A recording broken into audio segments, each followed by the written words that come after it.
आपल्या माध्यमातून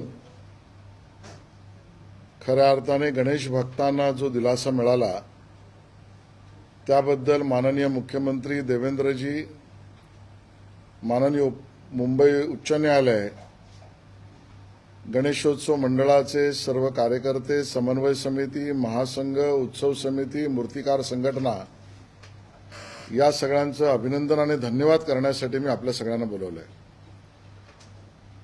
बरीच वर्ष हा लढा चालू आहे, ज्यामध्ये वारंवार राज्यातील आणि विशेषतः मुंबईतील सार्वजनिक गणेशोत्सव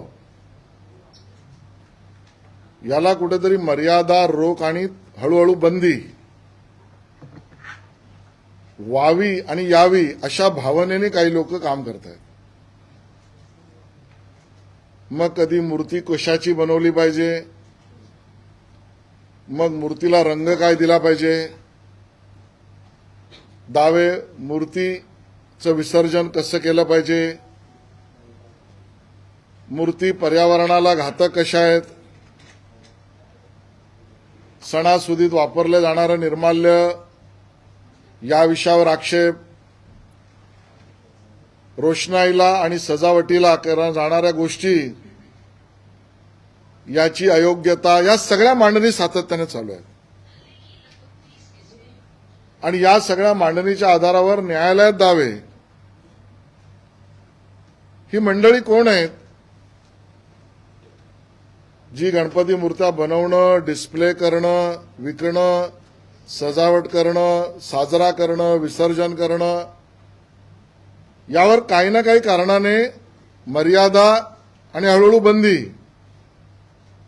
आणू पाहतायत। ही मंडळी कोण आहेत याबद्दल सजग राहिलं पाहिजे। आमचं सौभाग्य आहे भारतीय जनता पार्टी म्हणून आणि मी स्वतः 2013 पासून या सगळ्या विषयावर लढा देतोय सर्व गणेश भक्तांबरोबर। काल न्यायालयाचा नवीन आदेश आला आणि 24 जुलै 2025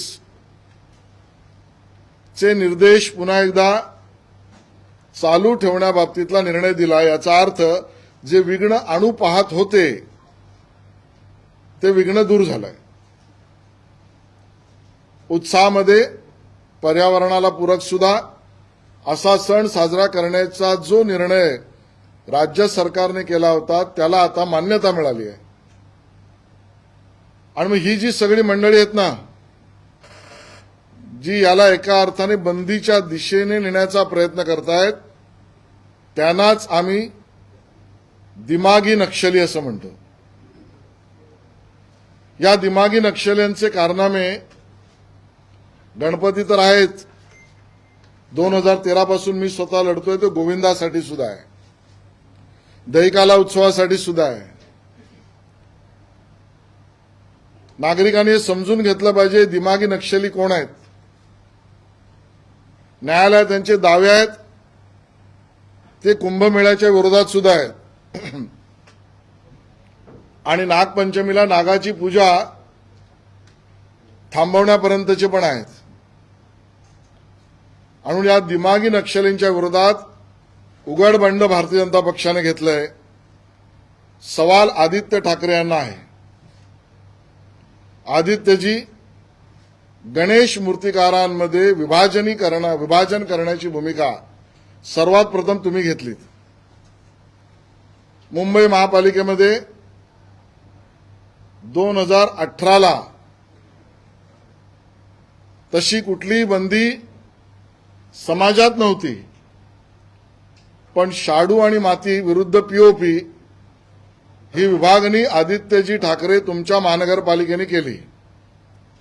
आदित्यची याच्या मागचे कारण काय? तुम्हाला लालबागचा राजा, चिंचपोकळीचा चिंतामणी, गणेश गल्लीचा मुंबई राजा हा परंपरागत कसा बनतो याची कल्पना आहे का? त्या मूर्त्या कशा बनवल्या जातात याची कल्पना आहे का? मग या मूर्त्यांच्या विसर्जनाच्या बाबतीमध्ये जे न्यायालयात गेले त्या विरोधात उबाटाने आदित्यजी तुम्ही आवाज का काढला नाहीत? माझ्या मनात शंका येते की आदित्यजी तुमचा काही दिमागी नक्षलींशी जवळीक तर वाढली नाही ना? या दिमागी नक्षलींनी तुमचं काही चर्चा तर होत नाही ना? आदित्यजी तुम्ही या मुंबईतला गणेशोत्सव परंपरागत, पर्यावरणपूरक सुद्धा आणि परंपरागत सुद्धा, याला कुठेतरी गतिरोध निर्माण करणाऱ्या दिमागी नक्षलीशी तुमचं साटं लोटं तर नाही ना? उत्तर त्यांनी द्यावं. आणि मी काय विचारतोय, कारण त्यावेळेला उद्धवजी मुख्यमंत्री होते, करोनाचं कारण होतं, करोनात काळजी घेतली पाहिजे होती, पण त्याच करोनाच्या काळामध्ये अन्य गणेशोत्सव मंडळांनी सर्व मर्यादा पाळून गर्दीवरच्या सुद्धा गणेशोत्सव साजरा केला होता. पण उद्धवजी त्यांच्याकडे झालेल्या विनंतीनंतर 100 वर्षाची परंपरा असलेला लालबागचा राजा पहिल्यांदा मुख्यमंत्री उद्धवजी असताना बसला नाही. तो बसू नये अशी विनंती किंवा त्या पद्धतीची भूमिका उद्धवजींची त्यावेळेला होती, म्हणून आदित्यजींना हा सवाल आहे.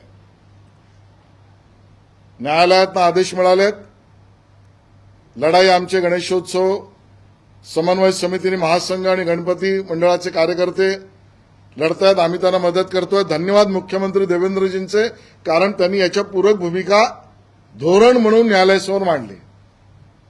आणि त्यामुळे मुंबईकरांनो सावधान, या दिमागी नक्षली आणि दिमागी नक्षली सहकार्याच्या भूमिका घेणाऱ्या लोकांपासून सावधान, एवढंच मला या वार्ताहर परिषदेतून सांगायचं.